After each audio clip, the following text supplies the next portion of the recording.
Right. So, puntahan natin 'to mga kaibigan, no? Okay, again, magandang araw po at magandang hapon, magandang gabi, magandang araw ng Huwebes sa inyong lahat mga kaibigan. Welcome back po muli sa aking channel. And pag-usapan natin ngayon itong dalawang nilalang mga kaibigan, ano? Siguro naman alam na ninyo kung ano yung kanilang similarity, 'di ba mga kaibigan? Kaya nga nilagay natin diyan pagkakapareha nilang dalawa. Sa English, yung kanilang similarity, 'di ba? Ima Rebecca Lagmay, shout out. So, mga kaibigan, gaya nga nung inyo nakikita na dyan sa ating harapan, mga kaibigan, na dyan yung litrato na nakanganga nitong si Maharlika Boljakera at saka itong si retarded General Pulburon. Diba? Bakit General Pulburon mga kaibigan? Kasi nga, di ba, nadali siya doon sa ano eh. No, nadali siya doon sa Pulburon. At saka nadali siya din doon sa pagkakagamit niya doon sa pangalan po nung PNP chip natin, di ba mga kaibigan? Kaya ngayon yung PNP chip natin ay sinampahan siya ng kaso. Diba? So, ang isa sa similarity nitong dalawa mga kaibigan ay parehas po silang nahaharap sa kaso. At yung kasong kinaharap nila mga kaibigan ay meron din pong similarity. Diba? Yung kaso ng paninirang puri, isa yon.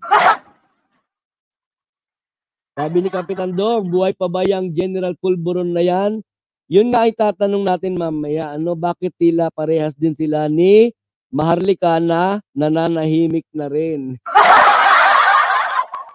Dahil chinek ko po kanina, chinek ko yung kanilang mga chinek ko yung kanilang mga channel ay hindi na tulad dati na kasing init na halos sa isang araw meron 2-3 live or content no mga kaibigan. Ngayon ay halos si Maharlika yung huling content niya I think is 2 days ago.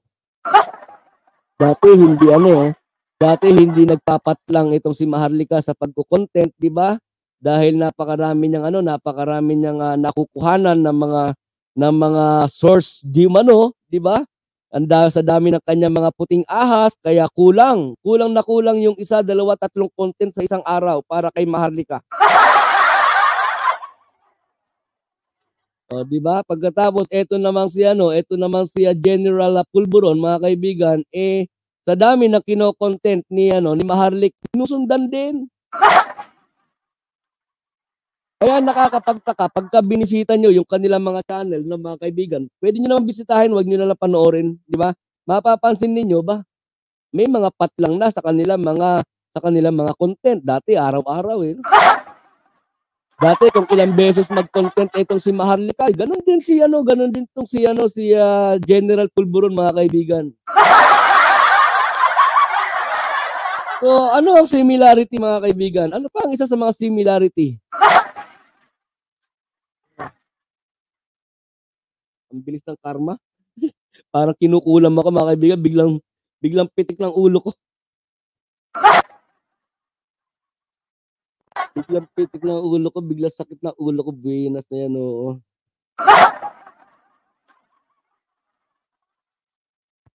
Sabi ni Lydia Aguilar, patay na si General Macanas, hindi na siya provide ng pang-lawyer niya ni Hitad, mas malaki gastos ni Hitad. Yun na nga di ba? Aray ko. Yun na nga mga kaibigan, di ba? Yung inaasahan niya na suportahan siya ni Hitad, paano pa? Kailangan din ni Hitad ng lawyer. Mami B, shout out Mami B.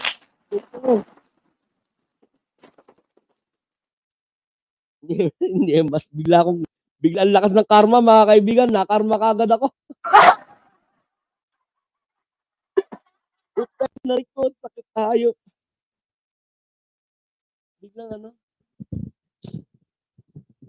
Kaya. Matatapos natin to, Okay. So yun mga kaibigan, napakarami palang pagkakapareha nitong dalawa na ito na mga kaibigan. Una-una, parehas na may kaso na halos paninirang puri, cyber libel, parang gano'n, no? Yung kanilang similarity. Then pangalawa, is parehas na rin sila na ano na medyo bumagal yung kanilang pagko-content, no mga kaibigan. Sabi nga nung iba, nagtatago na ba? Ay mga kaibigan, ito. Ito mga kaibigan. Bago lang to, muntik ako na makalimutan eh. Sorry naman, muntikan ko na makalimutan ano. May tumawag, ay may nag-message sa akin mga kaibigan. May nag-message sa akin. Hindi to chismis ha. Martes, may nag-message sa akin mga kaibigan, no? Pero since uso naman ngayon yung hindi mo pinapakita yung mga nagme-message sa iyo sa cellphone mo, di ba? Hindi ko na rin papakita, pero may nag-message po sa atin mga kaibigan. Chopaeng, shout out. Na eto raw si Maharlika, mga kaibigan, ay nagtatago na daw. Sabi ko, confirm ba yan? Oo daw, confirm. And yung nag-message sa atin mga kaibigan ay taga-Amerika. Oh. Di ba? Taga-Amerika yung nag-message sa atin na itong si Maharlika daw ay nagtatago na mga kaibigan. Eh sa akin palagay, pag-usapan nga natin yung pagtatago, no? Pagtatago, di ba? Kasi sa Pilipinas, pwede, di ba? Halimbawa may kaso ka na, di ba? Meron nga mga pwede na tawagin natin criminal, no? May mga criminal nga no, mga kaibigan, pero pasintabi hindi po tayo nang nanliliit ng criminal, no mga kaibigan, although criminal sila pero tao pa rin sila, di ba? Pero meron nga inaatake pati wifi mo, boss. Hindi, okay pa yung wifi ko. Jocelyn, okay yung wifi ko. Mel Warren, shout out. Okay, okay yung wifi ko gumagalaw.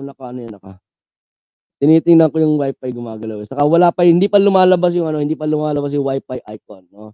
Okay. So sa atin sa Pilipinas, pwede, di ba? Halimbawa, meron kang kaso, magtatago ka sa probinsya, di ba? Kaya nga meron mga pagkakataon, di ba, na aray ko, punyeta. Meron nga mga pagkakataon na di ba, may mga kriminal after 2 years, after a year, di ba? Saka pa lang nahuhuli, halimbawa, na-tsempuhan sa ibang lugar, di ba? So, kasi sa Pilipinas, I think it's possible, no, na medyo magtatago ka, di ba? Pero pag-usapan natin sa Amerika, kung meron mga taga-Amerika dito, mga kaibigan, tulungan niyo po ako pag-usapan natin ito, no? Sa Amerika, as far as I know, di ba? Not remember, as far as I know, mga kaibigan, ay high-tech di ba? High-tech sa Amerika, di ba? At walang puwang doon yung sabihin mo na magtatago ka, di ba? Yung hindi ka a-attend sa mga hearing, pwede 'yon, di ba? Pero pagkatapos na hindi mo umattend sa hearing, mga kaibigan, may kasunod kaagad doon. At saka ang pagkakaalam ko sa Amerika ay meron silang mga sistema yung sa registration, di ba? Yung personal na registration mo ay doon kompleto lahat, kaya madaling ma-detect ng police, madaling ma-detect ng FBI, di ba? O kung ano-ano mga agency sa Amerika, madali nilang ma-detect. So habang kung halimbawa man na totoo, no, hindi ko naman kasi sinasabi na totoo yung minessage sa akin, basta confirm, may nag-message sa akin na mga kaibigan. Kung halimbawa man totoo na nagtatago, palagay ko hindi nila kayang pagtaguan ng ang batas sa Amerika, di ba? Dahil high-tech diyan, mga kaibigan, madali silang mahanap, no? Sabi ni Pinitisim, IP address mo nga, tiklop ka na sa US, di ba? Maraming paraan no, mga kaibigan. Rowie, shout out. Mga DDS, pag may kaso, nagtatago, nyari mga matatapang, di ba? Yun pa isa, mga kaibigan, di ba? Yun pa ang isa na similarity nitong dalawang ito, no? Na akala mo no, mga hindi pa sila napapatulan, akala mo ay mga untouchable, di ba? Mga untouchable na para bagang wala silang katapusan. Ngayon dumating na yung kanilang katapusan. Sabi ni Ima Rebecca Lagbay, di pwede magtago dito at tama ka, host, high-tech. Sabi yan ni Ima Rebecca Lagbay. Ima Rebecca Lagbay, taga-US yan, mga kaibigan. Marami rin tayong mga taga-US na kaibigan dito, no? And okay, sabi ni Sir Boyet kanina, inihatid na daw ang soup kay Maharlika pero wala daw nakatirang Maharlika doon sa address niya. Tinanong daw yung mga katabing units, confirm nila na doon nakatira si Tanoy, nagtatago na nga, di ba? So tama yung nag-PM sa atin mga kaibigan na nagtatago na, di ba? O hindi, pinaka the best niyan ay puntahan nila lahat ng mga ano tawag doon? Yung mga cruise, di ba? O baka naman nagpapalipas lamang ng kaba at takot etong si Maharlika ay nag-cruise muna mga kaibigan, naglakbay muna sa dagat. Oh, sabi ni Nixon Mendoza, shout out Nixon Mendoza. May pa-bring it on pang hinayupak, di ba? O bring it on, ayan na, no? Binring na, kaya lang nawala ka sa bahay mo. US sources din di ko na kinuwento sa iyo, host, sabi ni Infinity Stream. And sir, bukbuk ban ba source mo? Hindi. Sabi ko, galing na Amerika, hindi galing na Canada.